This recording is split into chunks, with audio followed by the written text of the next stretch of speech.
Ladies and gentlemen, welcome to yet another episode of African Center of India Instagram Live.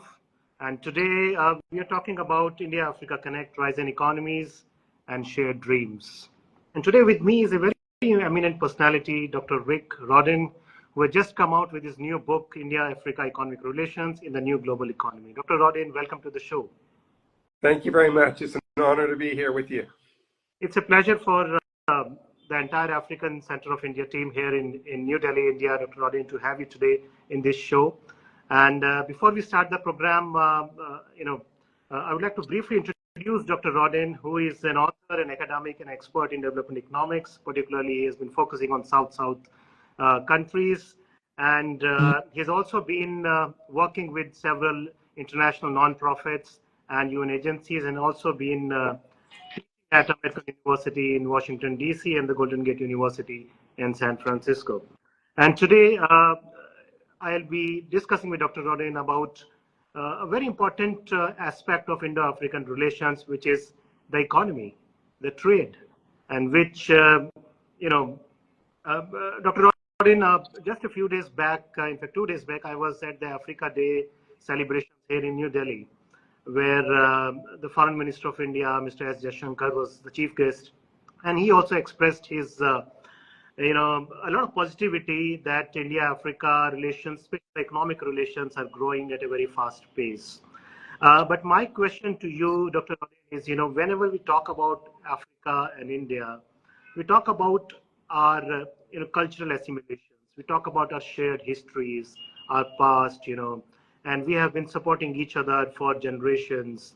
But do you really think that India has a clear and well-articulated vision for engaging with Africa?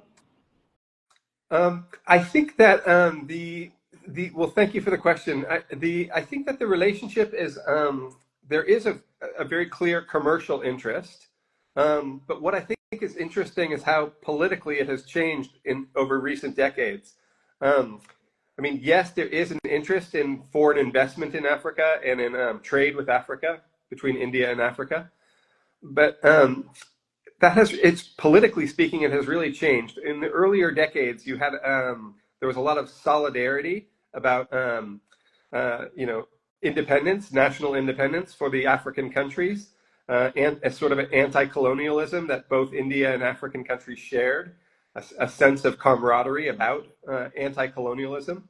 There was also there was a lot of solidarity for India against apartheid in South Africa. There was a lot of camaraderie between India and Africa in the United Nations, in the General Assembly, when developing countries were calling for changes to the global financial architecture, saying they wanted a better economic relationship with the rich countries. But a lot of that has seemed to have dissipated in recent decades. A lot of that has gone away. And strangely, what we're left with today is a much more sort of hollow or sort of shallow commercialism that I would say is a good way to understand the economic relationship between India and Africa today. Okay. If we put it in the context of, South-South cooperation, that has been the buzzword whenever we talk about, India and Africa. So do you think this philosophy of South-South cooperation is shaping the economic engagement of India with various African countries or Africa as a continent? I do, but I'd say it's in a very, like I said, it's in a very shallow commercial sense. And what I mean by that is I don't think, what I would really like to see, I would like to see India give me its own explanation as to why development has gone so badly in Africa. Why has Africa failed to industrialize? Why has Africa failed to develop in recent decades? In development economics, we talk about this term structural transformation. What that means is how does a country change over time? How does it develop over time by diversifying away from just primary commodities? And how does it transition into developing more domestic manufacturing and services over time, right? Structural transformation. Africa is way behind on this. It's way behind on this. And it would be interesting for me to know what do the Indians think when we talk about the Indian government's engagement. You have the MEA, Ministry of External Affairs. You have in terms of India's foreign aid, you've got the the Development Partnership Administration. Now they call it the DPA today. The Exim Bank, India's Export-Import Bank. These guys are all interested in giving loans to Africa and investing in Africa now in a very sort of short-term commercial sense. But it doesn't really tell me, like, do they know why Africa has been so underdeveloped and what has gone so badly wrong in Africa, and what are they doing differently to address those problems? Like, so I want to know, beyond just the sort of short-term commercial interest that India has, what is India really doing to help Africa develop? And there, I think there's still a lot of outstanding questions. Okay. Here I would like to, further add, Dr. Rowden, that don't you think that, the individual countries and their political leadership also has to play a very significant role in how they utilize the kind of, capital investment that is they're getting from India in developing their own countries? Don't you think, they also have a very significant role to play there? Because India is among those, currently India is one of the, is the fourth largest trading partner with Africa. So there's a big business happening, with African. And if it's not resulting into structural transformation in Africa, then I think the leadership in these African countries also has a lot of, explanation need to do. Yeah, absolutely. It's really clear that the quality of leadership and the long-term vision of the leadership of any country is critical in terms of its process of structural transformation. That's completely true. And some African countries have been much better at this than others, but many of them have done it very poorly. We have seen there's a few really interesting cases where countries have been making significant advances in manufacturing in the last couple of decades. Until the civil war started again, you had Ethiopia was doing a lot in building domestic manufacturing. Countries like Morocco, of South Africa, of course, but most countries have not done so. And one of the issues you touch upon is, I think, absolutely correct, is the quality of that leadership. And what I would say, the vision of that leadership, does the vision of a country really see that it wants to move in the direction of manufacturing and industrialization over time or not? And so in many cases, in many of the countries I've been to in Africa, that leadership is lacking. Yeah. Absolutely. My next question to you, Dr. Rowden, is slightly different from the political engagements that we have been talking about. I would like to shift my, focus now on maybe the sector-specific, economic relations between India and Africa. And according to you, how important Africa is going to be for the energy security strategy of India in the coming decades? Well, India is, as you know, India is very dependent upon oil imports right now. And even as India is making really important strides towards renewable energy, which is great, and India is making great progress in that direction, even still, it's very dependent upon oil. Over the short term and the medium term, it's going to still be using a lot of oil imports. And it has been looking to Africa for one of its sources of imports of oil. So from a short-term energy security standpoint, India does view Africa as an important source of oil over the medium term. And there's also the issue of the critical minerals that Africa has that India will need as India undergoes its own transition to renewable energy industries. They're going to need some of the critical minerals that are found in Africa. So in both of these senses of oil and the critical minerals needed for the new renewable energy technologies, I think India is significant for, I think the African countries are significant for India's energy security. Okay. And do you think in the coming decade, at least the big and prominent African countries who have a lot of renewable resources or non-renewable resources, do you think they are in a position to take advantage of this kind of, I would say, relationship between India and Africa based on the energy requirement of India? Do you think they'll be able to take advantage of it in the development of their own countries or the local economy there? Well, I certainly hope so, but as I said, I really worry about this. The quality of leadership in many countries in Africa, I just my fear is that they don't have that long-term vision to use aid or trade or foreign investment in a strategic way to build up their own domestic manufacturing or to pursue their own structural transformation. I fear that there's a lot of African governments that are just happy to let India take its oil, take its minerals, and not do anything else to develop their economy. And that's what I've seen happening, and that's what I fear will be the case in many places going forward.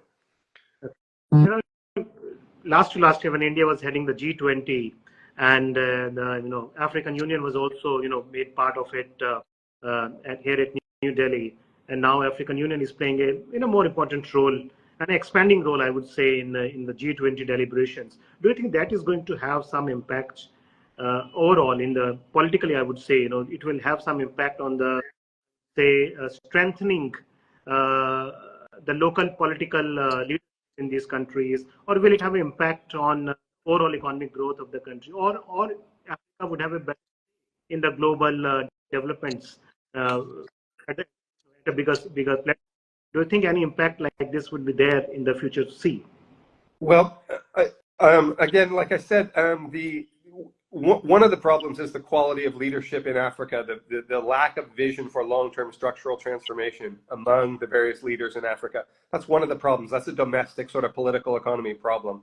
But there's also larger structural problems with the way the global economy works, global trading system, the global financial architecture. These are things that both hold back India, but also hold back many developing countries. And it's going to take a lot of South-South cooperation to change some of these constraints or problems with the global financial architecture. And that's where I would really like to ask India, how does it see these constraints, and what is it doing to change some of these constraints? And so, again, I'm afraid that what I see is this very shallow sort of surface commercial relationship where India just wants to sell its goods to Africa and wants to, get Africa's natural resources for its own purposes. But I don't really see, what I would really like India to do is to clarify what are some of these global structural constraints that developing countries have been complaining about, that developing countries feel are holding them back, and what are they going to do to change them? What are they going to do to address them? So it's very nice that the African Union has been joined into the G20 last year. Year before when India was running the G20 that year. It was very nice to see that. But what are they going to do now together? What is the African Union and the rest of the G20, the developing countries in this group, what are they going to do to address some of these broader structural constraints that developing countries are facing? That's my outstanding question for India. Dr. Contrary to what's our current view about the economic relations between India and Africa, which has been calling out shallow commercialism, and that India is taking more advantage of Africa's natural resources, and that's how. And there has been no structural development or structural transformations in Africa. Even though there is a lot of investment that is going on in Africa from Indian side, but there is another school of thought of economists who say that if you compare it to China, India's response and India's relationship with African countries has been more beneficial for Africa as compared to what China has been doing there for decades. So if you would like to put that in a different perspective, if you have something. Sure. First of all, China has been operating in Africa on a much larger scale than India's engagement with Africa, simply because they've got so many more resources to spend. So India's relationship with Africa has been growing in the last couple of decades, but it's still at a much lower level than China's relationship with Africa, of course. But some of the big differences are that China has really invested a lot in infrastructure development in Africa, which is very important because if the African leaders are going to pursue structural transformation of their economies over time in the future, they will need infrastructure. And for a long time, the World Bank and the Western-led multilateral creditors and foreign aid lenders were not really giving the infrastructure development there's real demand for infrastructure development. And sort of the West had dropped the ball on that and really missed that opportunity to meet that demand. So China sort of stepped into that void and said, okay, we'll finance infrastructure for you. So China got a big jump on others in terms of providing infrastructure lending. And that was really helpful for the African countries. They're going to need infrastructure. But again, we have two, in development economics, we have this sort of funny joke kind of question. We say there's infrastructure and there's infrastructure. And what they mean is that you can have the kind of traditional colonial infrastructure where you've got roads and bridges and rail lines built for the sole purpose of extracting resources to the ports for export. Or from a more developmental perspective, you need infrastructure to bring together the different parts of an economy, the different economic centers of a country, and to create agglomeration and development of the domestic national economy over time. So there's two different types of infrastructure, and I'm always interested in knowing which one people are talking about when they say infrastructure. But suffice to say, China has given a lot of help for Africa for developing infrastructure, and so has India's Exim Bank also. I was saying, Dr. Rowden, so where would you put China here, between Well, these infrastructure development? You see, China also, I think, like I said, has not done a lot to really address this deeper underlying problem in Africa and in many developing countries about the lack of structural transformation. What is it that is making it so difficult for developing countries, not just in Africa, but everywhere, to pursue manufacturing and industrialization, right? As you said originally, one of the issues is a domestic political economy problem. A lot of these developing countries do not have the leadership with the vision to really meaningfully pursue manufacturing. But in other cases, like I said, there's these global structural constraints in the global trading system and in the global financial architecture. Even China has not done a lot to seriously, meaningfully address those constraints that are faced by developing countries. And my big question for India is, India doesn't seem to be addressing those constraints either. So I'm very curious to know, what does Exim Bank or MEA say about that? How do they interpret these constraints that are faced by developing countries when it comes to building domestic manufacturing? And what does India plan to do about it? How will India really help African countries overcome those constraints? That's my really interesting question for India's relationship in Africa in the future. Okay. Before we go ahead, Dr. Rowden, one from our participants, Mr. Anil Kumar, know whether AI can play a significant role in improving the GDP and job in the coming decades. I mean, I think the jury is still out on this whole issue of AI and what it will be used for, how helpful it will be. I think we're still trying to figure all that out. I can't see AI having a very important impact in Africa until Africa is also more meaningfully pursuing manufacturing, domestic manufacturing and industrialization. As long as Africa stays a primary commodity exporter, I don't see AI as being very beneficial to it either way. So, yeah, I mean, I think, we'll see, like, let's look and see how AI is being applied in South Africa, the most advanced industrialized country in Africa. Let's see what the South Africans do with AI. I think that will be an interesting question to watch. But I think lots of other countries aren't even there yet to have AI be a meaningful factor with them either way. Okay. Okay. So going ahead, what we were discussing, Dr. Rowden, how do you see the role of India's private sector investment in Africa's infrastructure and technological development, and how it can be expanded, and what are those sectors where Africa can have more robust investment from India's private sector? Well, it's a very interesting thing about the India-Africa story, different from China and Africa and others. The engagement with India in Africa has really been primarily driven by India's private sector. The private sector business associations, CII and FICCI, the domestic business associations in India were the ones that were really driving the Indian government to expand its commercial diplomacy in Africa in the last couple of decades. So that's a really interesting thing. I think where India has been the most helpful, I mean, India is investing in a lot of sectors, not just oil and minerals, but in many sectors, India has been investing in Africa, and they're increasingly diversifying their portfolio in the African economies. But I think from a development economics perspective, I think where India has been the most helpful and where I would like to really see it expand in the future is when you have the new foreign investment bringing new manufacturing to Africa. So we've seen in some sectors such as pharmaceuticals, automotives, two-wheelers and three-wheelers especially, that has been really helpful, because when you bring new manufacturing plants to Africa, the African manufacturing workforce gets that experience to learn by doing going forward. And that's really the critical thing, is you want to develop the skills of your domestic manufacturing workforce over time. And when you have a foreign investor coming and bringing a new manufacturing facility so that the local workers can begin learning by doing over time and build their skills over time, that's the best thing that any country can do for you in terms of foreign investment.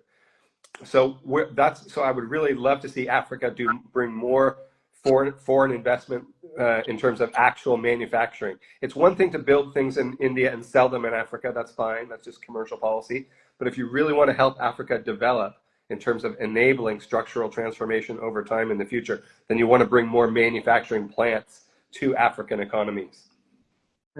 Uh, Dr. Rowden, when we have to boost manufacturing sector in any country, let's take the example of any African country, we need a skilled workforce, and that is something which has been lacking in Africa. And India, I think, has been playing an important role there also, because they have been skilling people through various government programs. A lot of people are traveling to India every year. A lot of students are coming here. A lot of I would say workers have been coming here. A lot of technicians have been coming here on their skills. And that is one, I think, where India is playing an important role in upskilling people of Africa, so that they can, play a more productive role in their own local economies. So, do you think that is one of the areas where India has an edge, or where they are actually playing a more constructive role there, apart from investing in Africa? Yeah, well, a lot of India's foreign aid programs have been about human capacity building and skills development, and India has done an excellent job in that regard. But my understanding of development economics is that it's one thing to train people with skills, but it's another thing to have them learn by doing. When we look at all the countries that have industrialized successfully over time, the Europeans, the Americans, Korea, Japan, Taiwan, China, they did learn, but they learned by doing over time. And this is where the Africans are really behind. They haven't had the opportunities. They haven't had enough domestic manufacturing opportunities available to their workforce to engage in manufacturing and to engage in the long process of learning by doing as you go along. So it's one thing to have the training programs. That's great. But what they really need is the manufacturing workforce in Africa really needs those opportunities to just get going and be learning by doing over time. And that they have not had enough of. Okay. In the last one decade, India has seen a boom of startup industry here in India. A lot of startups are coming up. I think in Africa also, the countries, startup industry is getting a lot of investment from Western countries also. Do you think India, an Indian startup ecosystem, can play a significant role in further strengthening the startups which are there in African countries? Do you think that kind of economic relationship developing in the coming years? Yeah, I do think startups are important, but again, the startups in which industries? I mean, there's a lot of interesting debates about how a lot of people think Africa doesn't need manufacturing and it can just go straight into services. I really disagree with that. I think they're going to need both manufacturing and services, as most industrialized countries have done over time, historically. So the question about startups is startups in which industries, right? But also, I think we have a little bit of romanticism or idealism about startups or entrepreneurs or micro enterprises that have gotten a lot of attention in recent years. And historically speaking, I think that what gets neglected by sort of romanticizing the startups or the micro enterprises, what gets lost there is an appreciation of the role of larger, medium-sized, and large firms, which historically have been really significant in the process of development in all the rich countries.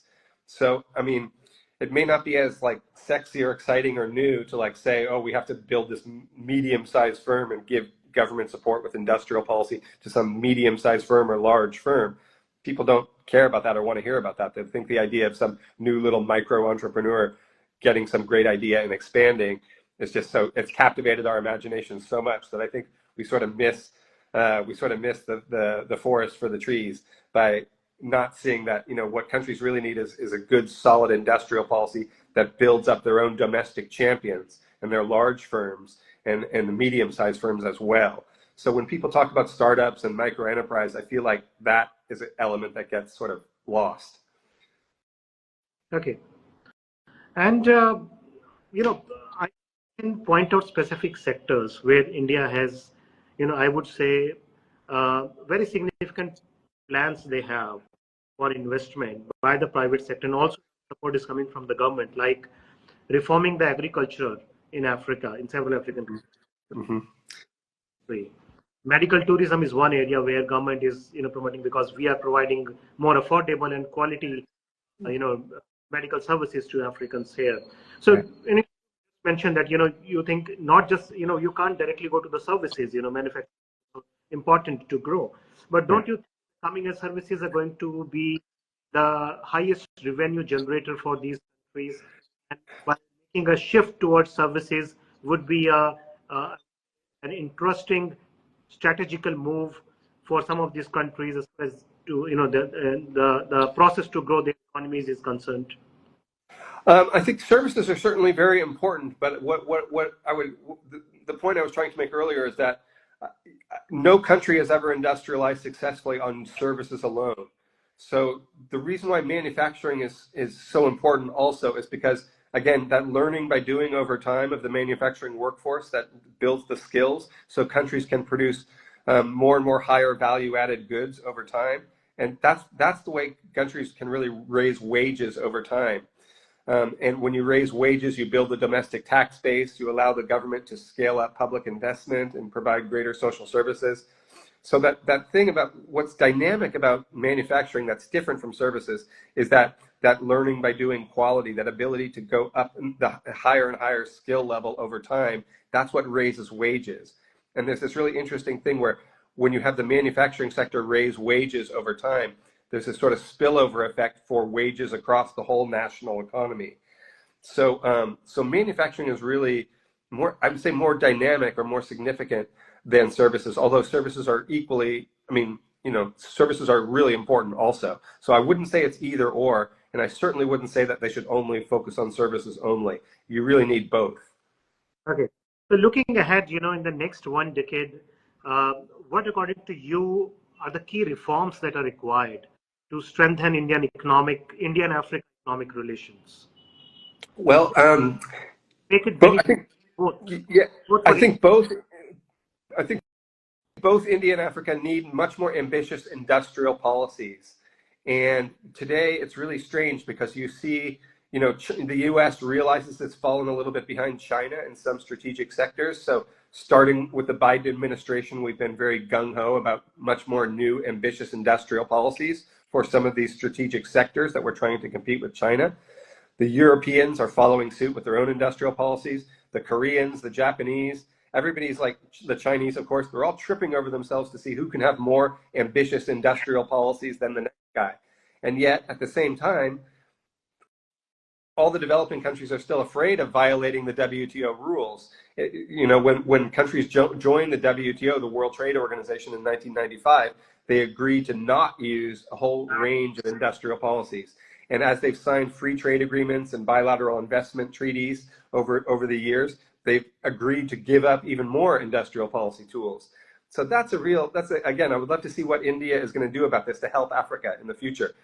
A lot of countries, like the United States, we can violate the WTO rules, but like very few of our trading partners are going to try to put sanctions against us or sue us at the WTO.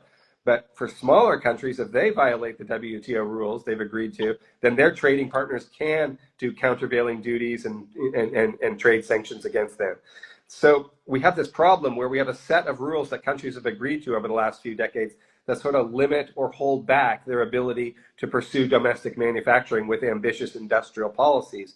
And those rules at the WTO need to be revised and amended and updated. And I would love to know what India thinks about that. Does India agree? Is India going to work with other developing countries in South-South cooperation to get these WTO rules changed and updated and amended? So that's, again, my outstanding question. What is India going to really do to help Africa develop its domestic manufacturing?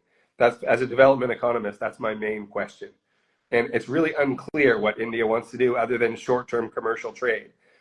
So I would really love to see, like, what does the MEA, what does the Exim Bank think about why India has been so far behind with manufacturing? What are some of the global structural constraints African countries face? And what do the Indians intend to do to help the African countries address those global structural constraints, right? These are my outstanding questions about the India-Africa relationship going forward. I'm sure, as we go ahead in the coming decades, because India has been diplomatically active in Africa in the last one decade, the number of diplomatic missions in Africa have increased to more than 40. And I'm sure this is a signal of more broad-based relationship between India and various African countries, and kind of economic relations they have been sharing for decades. It's also going under tremendous transformation. But one thing, before concluding this discussion, you just mentioned about the multilateral institutions like WTO and the role that they play. In the current administration, when Mr. Trump is back, and there's a lot of pressure on various multilateral institutions, including the United Nations and other institutions, do you think any negative impact of that coming into India-Africa relations, especially the economic relations, because of tariffs happening? Yeah, well, the way Trump has proposed to use high tariffs on on all kinds of goods in all kinds of countries all at the same time is kind of crazy. It doesn't really make economic sense. It's not a real serious strategy. So he's just creating a lot of havoc and chaos. But the types of constraints I'm talking about that developing countries and African countries in particular are facing are older and go way back from before Trump, before Biden. I'm talking about things that have been a problem for developing countries for decades. Things the developing countries have been complaining about in the United Nations General Assembly going as far back as the 1970s, when they were calling for the NIEO, the New International Economic Order. Like, for example, just one other I'll mention is the debt. There's a huge debt crisis in African countries. A lot of the African countries are sending out more money in annual debt payments than they're spending on their own health and education. How are they going to be able to pursue manufacturing in that type of environment? It's crazy. So obviously, developing countries need a new debt cancellation initiative like we had 25 years ago, the HIPC initiative. So that's going to take South-South cooperation at the global level. They're going to have to coordinate and push for that and advocate for that at the global level. Is India doing that? Does India see the debt crisis in Africa as a huge problem for African development? And what's India doing about that? Is India working with other developing countries, calling on the rich countries to have another debt cancellation initiative? I mean, I think they should, but I don't hear them saying that. So there's a range of things. What about climate financing? Obviously, African countries are going to need much more money for climate financing. So we have this terrible situation right now where you have a huge amount of money going out for debt payments when, at the same time, countries need a huge amount of money coming in to address climate change, mitigation and adaptation, but also to finance the renewable energy transition in the African countries. What is India doing about that? Does India see the need for debt cancellation as a global structural constraint that must be addressed, right? I haven't heard what they have to say about that, and I'm really interested. No, these are the relevant questions that I think a lot of must be going on these questions at various forums. Coming to your book, India-Africa Economic Relations in the New Global Economy, Dr. Rowden, apart from the trade and other aspects of economic relation between India and African continent, have you also tried to touch upon the relatively invisible areas of cooperation and like tourism? Because for Indians, Africa is not where a lot of tourism has.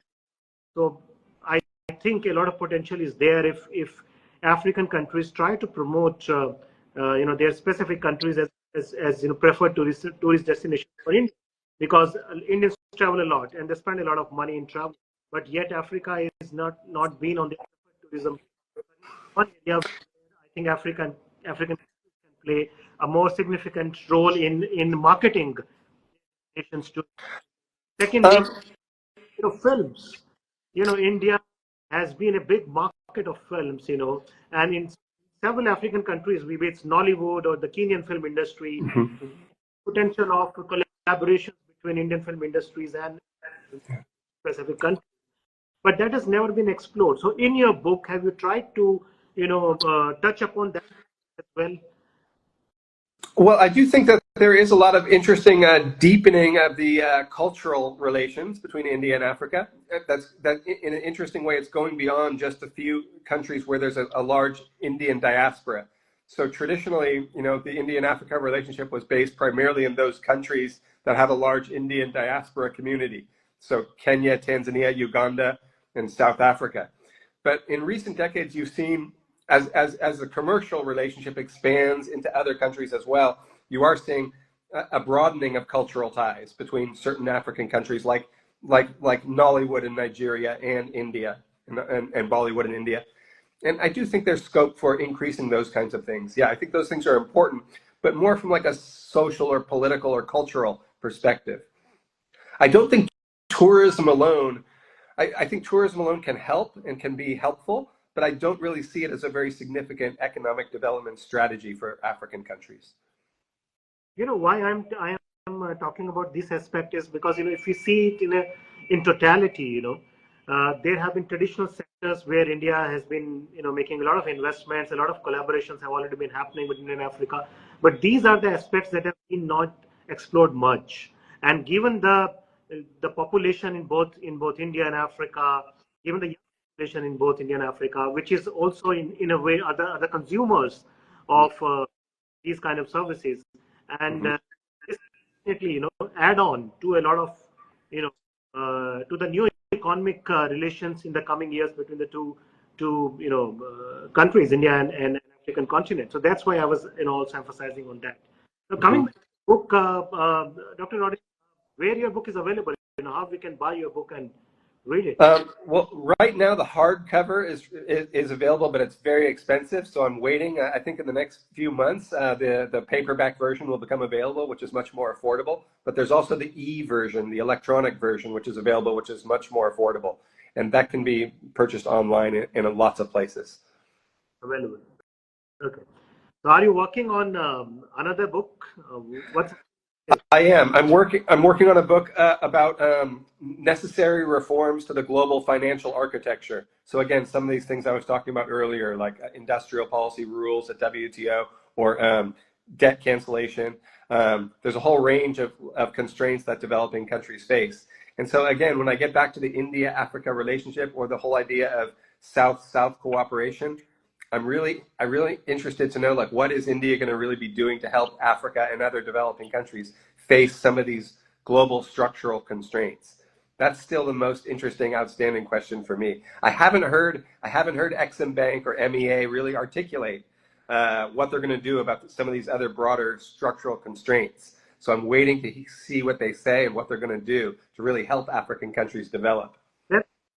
That's a very interesting question. I think, Dr. Rowden, when you'll visit India next time, we'll have a broader debate and discussion there with participation of, all the required stakeholders, so that we can have more concrete discussion there, that what exactly is happening at the policy level, what is happening at the ground level, and where exactly, the Indian government and the specific governments of African countries need to, come together for a more broad-based development of African continent, as well as for betterment of India's economy.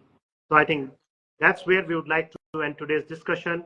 It was lovely talking to you, Dr. Rowden, today. A lot of questions came forward, a lot of material for us to brainstorm before we meet next time and have another round of discussion and debates and have knowledge and hence our understanding of India and African economic relations.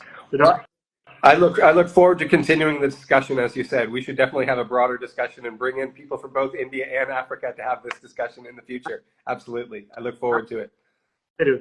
Thank you so much for taking out time and joining us today here, and have a good day ahead. Thank you very much. It was an honor to be here with you.